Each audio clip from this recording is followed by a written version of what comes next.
Em nome do Pai, do Filho e do Espírito Santo. Amém.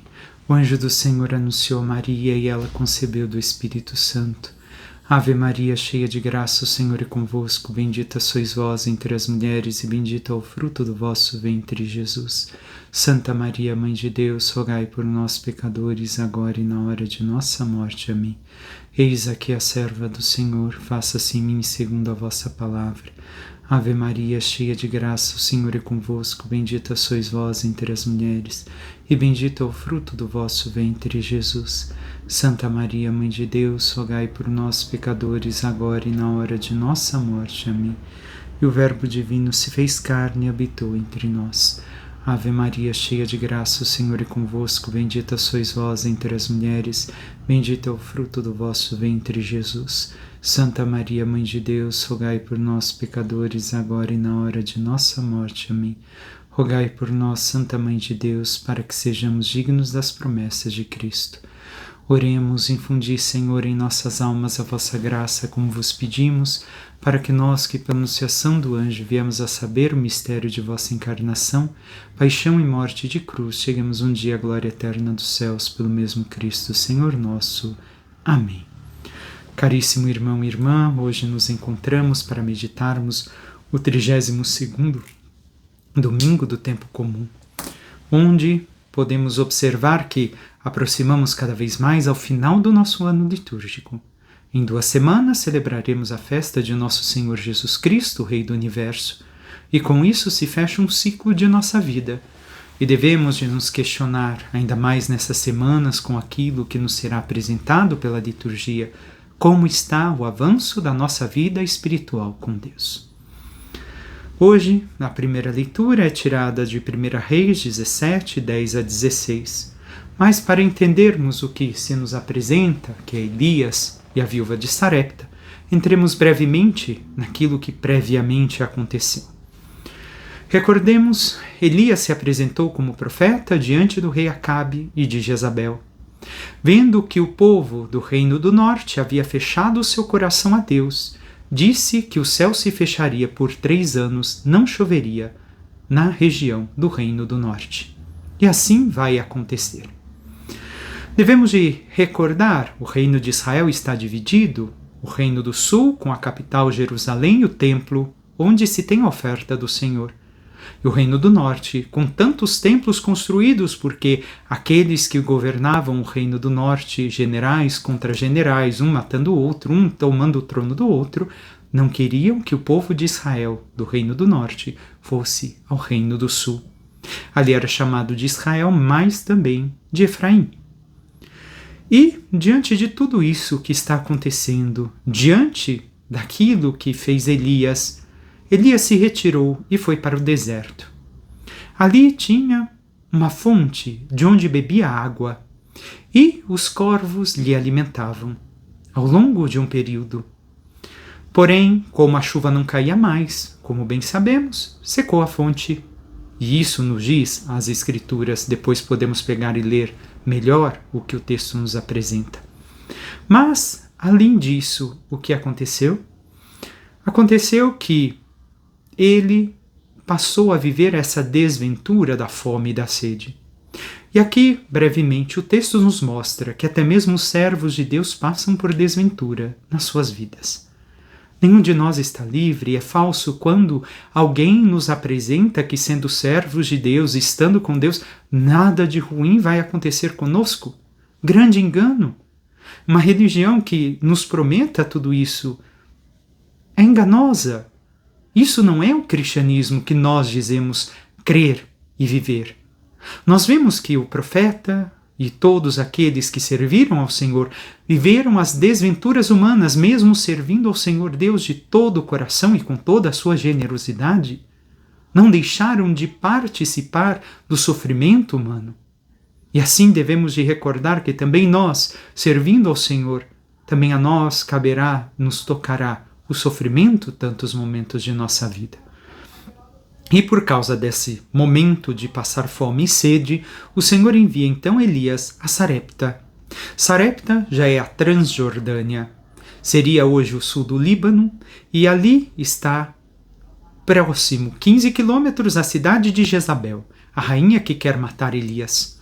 Então é uma terra pagã por natureza e a terra da adoração a Baal. Não é a terra de Israel. Não é a terra onde adoram o Deus de Israel. Elias pôs-se a caminho e foi para Sarepta.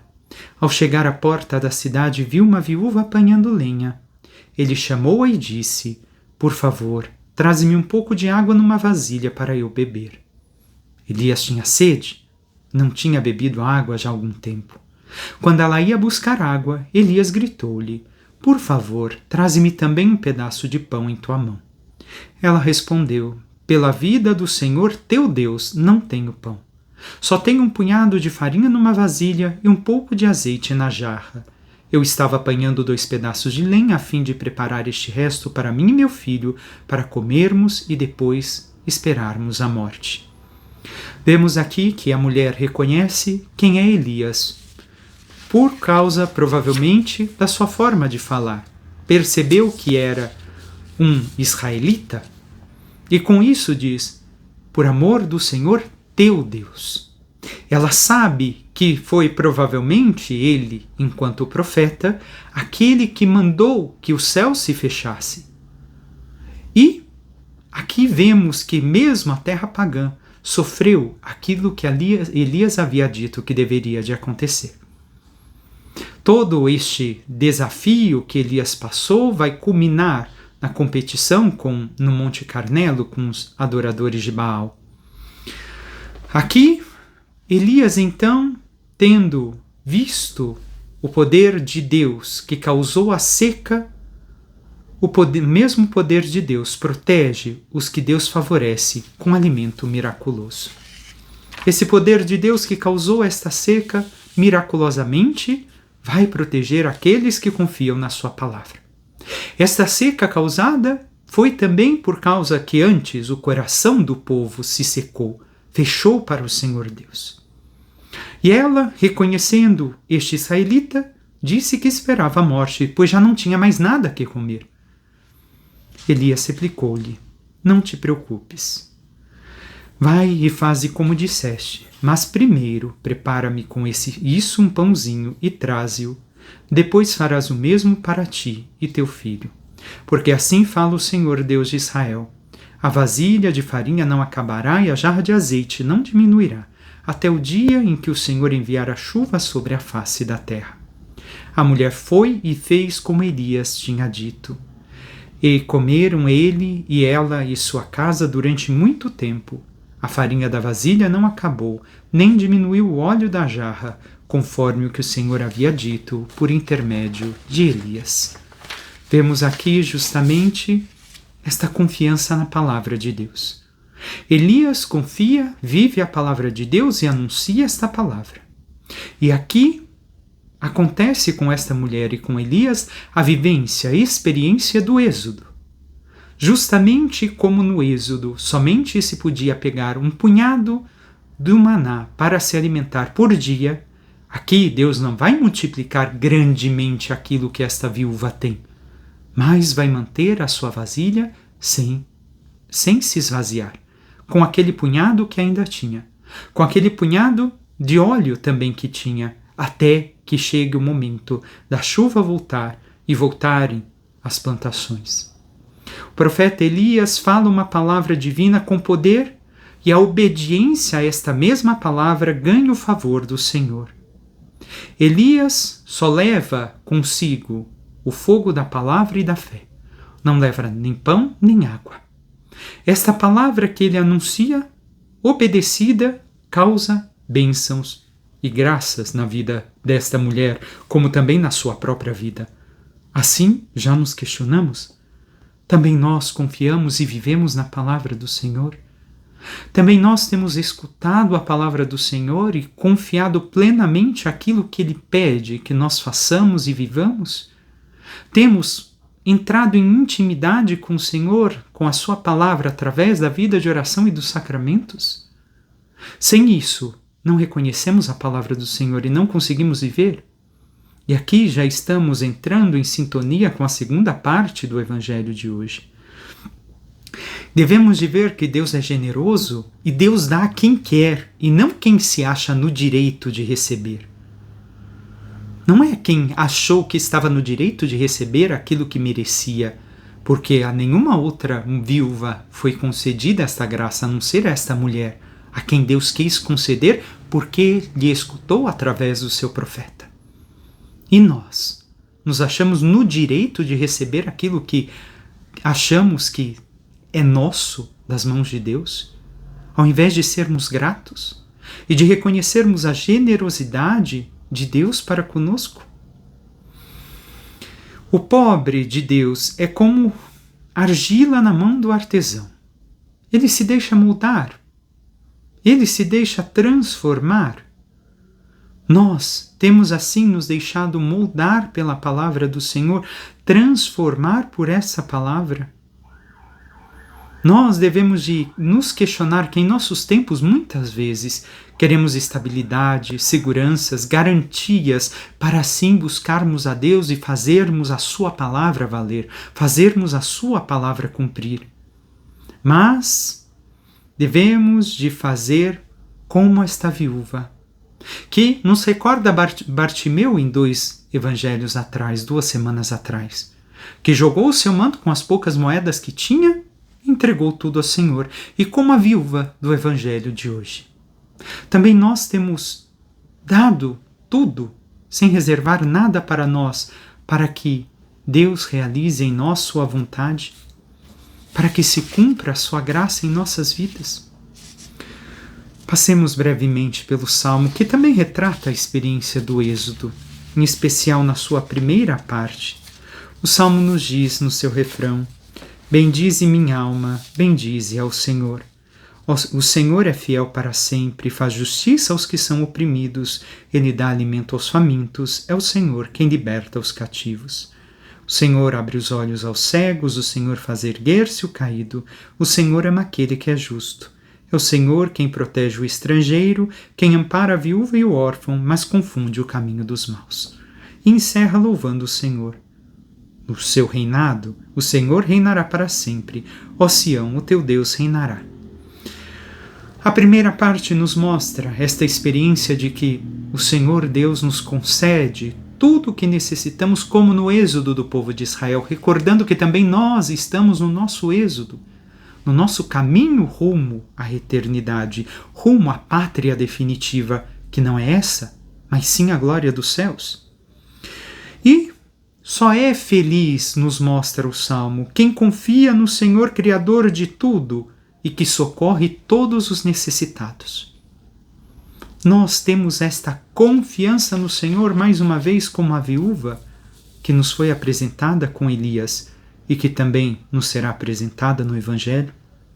Entremos então no Evangelho de hoje. O que nos diz o Senhor? Naquele tempo, Jesus dizia no seu ensinamento a uma grande multidão: tomai cuidado com os doutores da lei.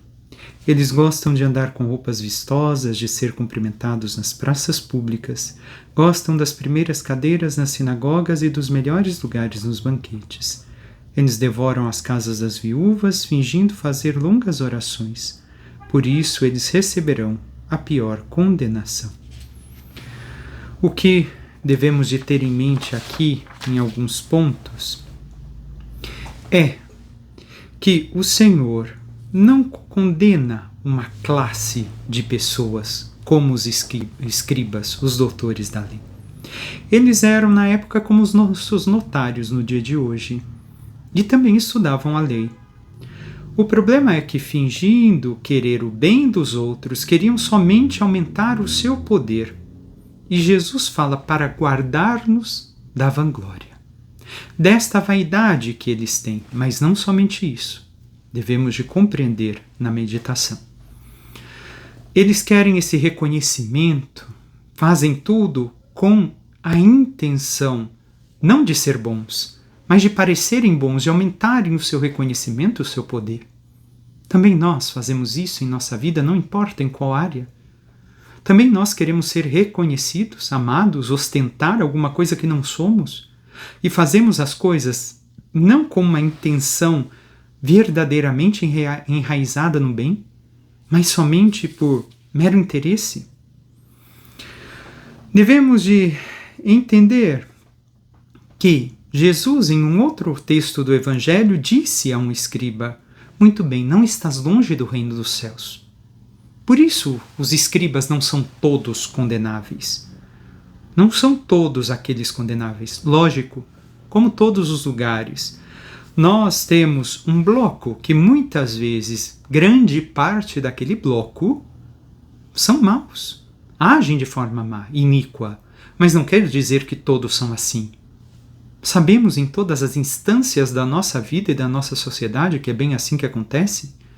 Nem todas as pessoas agem da mesma forma.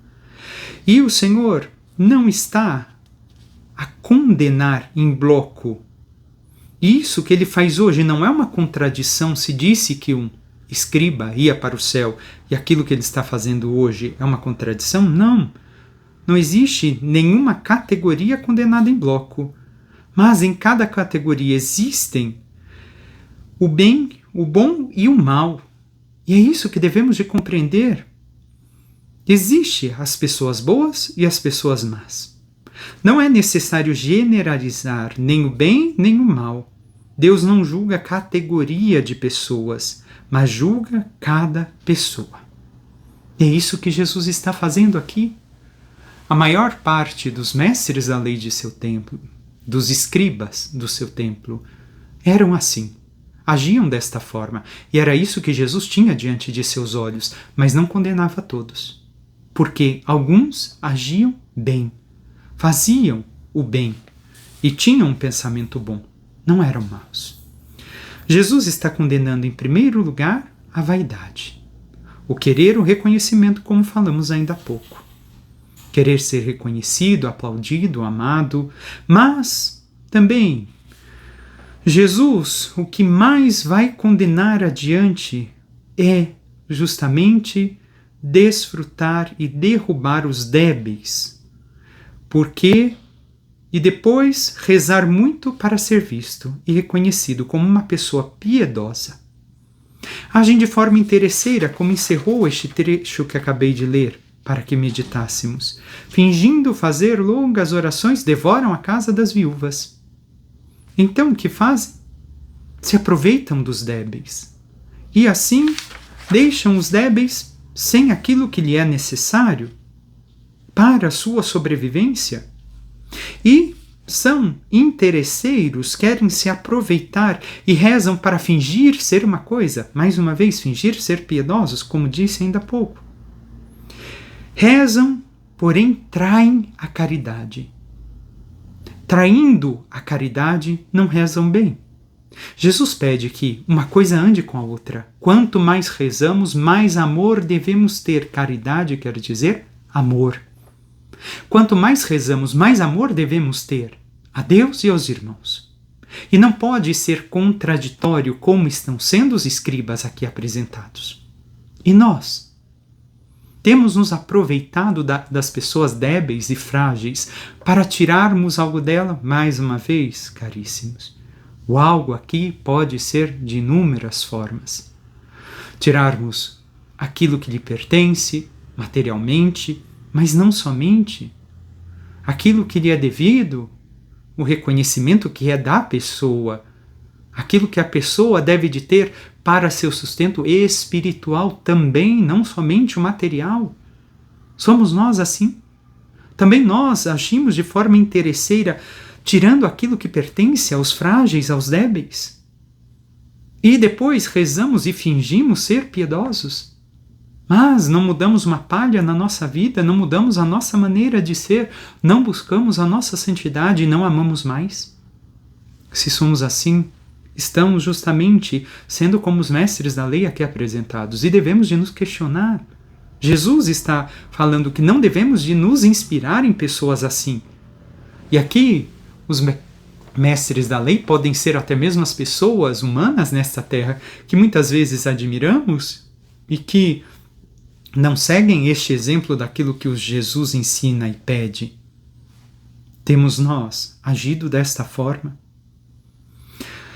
O valor da ação de cada um de nós depende também da nossa intenção?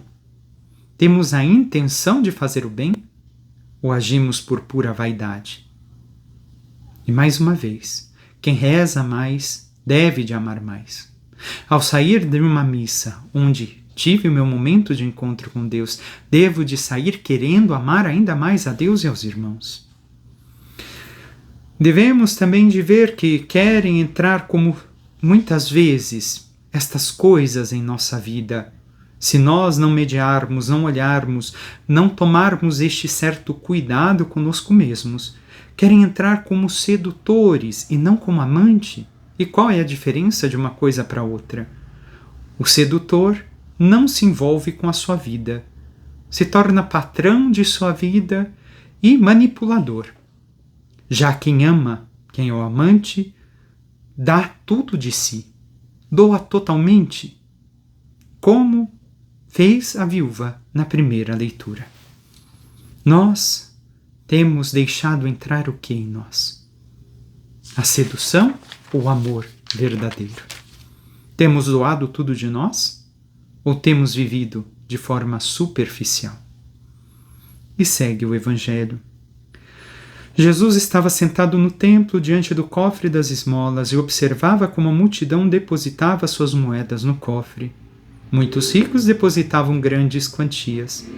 Então chegou uma pobre viúva que deu 2 pequenas moedas, que não valiam quase nada. Jesus chamou os discípulos e disse: Em verdade vos digo, esta pobre viúva deu muito mais do que todos os outros que ofereceram esmolas.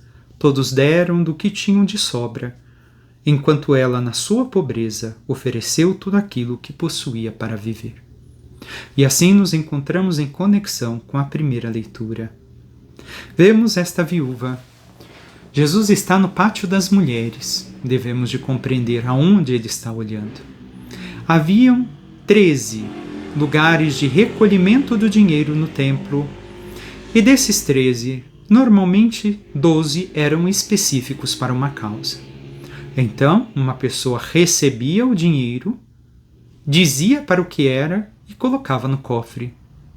Esse dinheiro é para a reforma do templo, esse dinheiro é para o sacrifício do templo, e assim se colocava. E eram justamente esses tubos de metal onde as moedas, ao caírem, faziam grande barulho.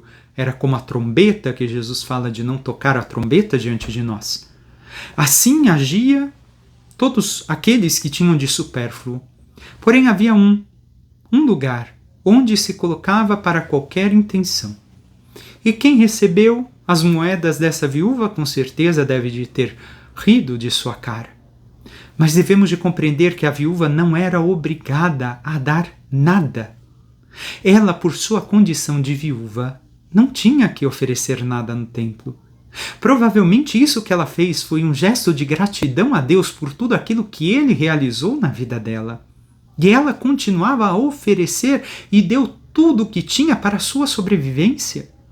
Recordemos, uma viúva, não restava nada para ela quando morria o seu marido. Se os filhos não cuidassem da viúva, ela ficaria sem ninguém e viveria da misericórdia dos demais à sua volta. E assim esta viúva, aquelas 2 pequenas moedas que serviria para comprar um pequeno pedaço de pão, nem um pão inteiro não era, ela entregou a Deus em forma de gratidão. Não ressoou, ninguém escutou. Jesus a enxergava desde o seu interior e sabia como esta mulher entregava tudo e entregava também, nesse tudo, a sua gratidão, o seu amor para com Deus. Nós devemos de ver que o erro consiste em fazer coisas boas com intenções erradas. Essas pessoas faziam coisas boas com intenções erradas. Essa mulher, porém, fez a coisa boa com pouco e com a intenção correta. Com que intenção estamos realizando as obras de nossa vida? Temos sido gratos e generosos como esta mulher, e ainda semana passada, se voltarmos, meditávamos na questão da festa de Todos os Santos, a generosidade em fazer mais do que aquilo do que Deus me pede, Temos sido generosos e gratos para com Deus, reconhecendo que se doamos toda a nossa vida em suas mãos, Ele cuidará de nós? Nada dará errado em nossa vida se nós confiamos nele, e basta olharmos os santos que nos são as testemunhas fiéis de tudo isso. Lembremos, a balança de Deus não é quantitativa, é qualitativa. Quanto coração, lágrimas e fé tem junto com aquilo que nós entregamos e doamos a Deus? Aquilo que nós fazemos pelo reino de Deus? Ou é vazio? Ou é somente uma aparência, uma casca? E este final de ano litúrgico leva à pergunta: que coisa conta verdadeiramente aos olhos de Deus na minha vida, na tua vida? Nós devemos de hoje sairmos com essa decisão firme de sermos gratos para com Deus por tudo aquilo que Ele realiza e generosos em dar mais do que aquilo que o Senhor nos pede, até mesmo o nosso nada, até mesmo pouco que temos, a nossa vida entregar nas mãos de Deus. E ter esta coragem. E ver também que o Evangelho nos pede duas virtudes fundamentais, a humildade e a solidariedade. Os orgulhosos foram desconhecidos por Deus. Os generosos, os solidários, porque tinham reta intenção, foram reconhecidos.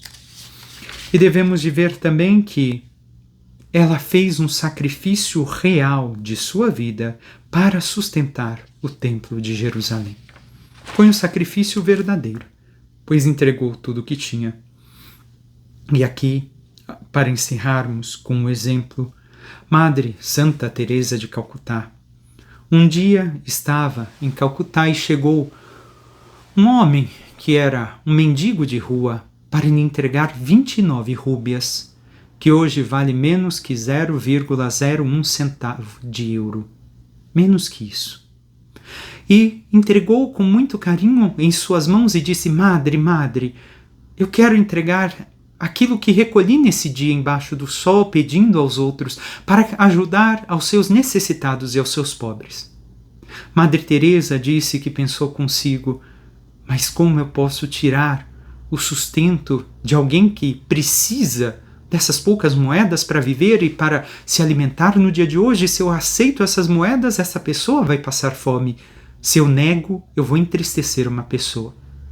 E ela, com um sorriso no rosto, pegou aquelas 29 rúbias e lhe agradeceu e disse que ia dar tudo para os pobres. E aquela pessoa, com um grande sorriso e imensa alegria no seu rosto, saiu dali feliz, como se tivesse ganhado um grande tesouro em poder ajudar aqueles que necessitavam mais do que ele. Também nós temos esta generosidade no nosso coração, na nossa vida, para com Deus e para com os irmãos. Entregamos e dispomos tudo para que se realize a vontade de Deus em nossa vida, nosso tempo, nossos estudos, o que fazemos, nosso trabalho, o que podemos ajudar os outros, não somente financeiramente. Dispomos generosamente, doamos o nosso ser. E devemos de recordar, encerrando o Evangelho e entrando à segunda leitura, que o escopo da missa é nos envolver no amor de Deus. E o coração da missa é fazer isto em memória de mim. Que não é somente a consagração do pão e do vinho, mas é realizarmos em nossas vidas aquilo que Jesus fez. É fazermos em nossa vida aquilo que Jesus pede. Vai e faze o mesmo que eu fiz. Doar a nossa vida por amor a Deus e ao próximo. Entremos na segunda leitura. Nos diz: Cristo não entrou num santuário feito por mão humana, imagem do verdadeiro, mas no próprio céu, a fim de comparecer agora na presença de Deus em nosso favor. Então, a carta aos Hebreus está nos dizendo que o santuário, o templo que existia, era simplesmente uma representação, uma imagem do céu. O céu é o verdadeiro e Jesus realizou de uma vez por todas o verdadeiro sacrifício. E não foi para se oferecer a si mesmo muitas vezes como sumo sacerdote que cada ano entra no santuário com sangue alheio, porque se assim fosse, deveria ter sofrido muitas vezes desde a fundação do mundo. Então o sacerdote, uma vez por ano, entrava no Santo dos Santos, oferecia o sangue dos animais e ali realizava no templo aquilo que era a vontade de Deus, o sacrifício para a salvação do povo. E era a única vez do ano em que o sacerdote podia dizer o nome Yahvé. Por isso tomemos cuidado. Nem mesmo em nossas missas devemos de cantar este nome, como nos pede um documento do Vaticano, mas em respeito dizer Senhor. E assim segue o texto. Mas foi agora na plenitude dos tempos que uma vez por todas ele se manifestou para destruir o pecado pelo sacrifício de si mesmo. Como bem sabemos, Jesus morreu uma vez por todas, em si destruiu o pecado e a morte para que nós, redimidos pelo seu sangue, remidos pelo seu sangue, entrássemos na salvação. E continua o texto. O destino de todo homem é morrer uma só vez, e depois vem o julgamento. Do mesmo modo, também Cristo, oferecido uma vez por todas para tirar os pecados da multidão, aparecerá uma segunda vez, fora do pecado, para salvar aqueles que o esperam. Então, aqui neste trecho, no versículo 27 e 28, ouvimos um pouco dos novíssimos. O que são os novíssimos? A morte, o julgamento, o céu, a vinda de Cristo, a segunda vinda. O céu e o inferno e a segunda vinda de Cristo. Aqui se apresenta. E nos diz o texto, o destino do homem é morrer uma só vez. Não existe outra morte. Não existe outra possibilidade. Existe uma única vida nesta terra, para que caminhemos rumo ao céu. Outros podem ter na sua religião outro pensamento, mas nós católicos não podemos pensar assim. Senão estamos fora da nossa fé. E o sacrifício de Cristo estamos dizendo que foi em vão. Jesus morreu uma vez por todas, está no texto de hoje. Uma única vez, não várias vezes. E também o destino do homem é morrer uma vez. Uma única vez morreremos na nossa carne, para passarmos logo em seguida pelo julgamento. E nos restará o destino final depois do julgamento. Céu, para aqueles que foram fiéis a Deus e o amaram até o fim, e amando também os seus irmãos e irmãs, vivendo a santidade que Deus lhes pediu. E inferno, condenação eterna, para aqueles que, virando as costas para Deus, quiseram viver no pecado e quiseram viver uma vida fora de seus desígnios de amor. A escolha é nossa. Se morre uma vez, depois vem o julgamento, por fim, céu ou inferno, e a segunda vinda de Cristo, quando salvará a todos. Devemos de recordar, esta é a nossa fé, como bem dizemos no credo. É assim que acreditamos. Mas, Padre, no altar se realiza o único e verdadeiro sacrifício de Cristo, o Cordeiro imolado que também nos é apresentado no livro do Apocalipse, onde céu e terra se unem, onde nos tornamos um só e celebramos a liturgia celestial.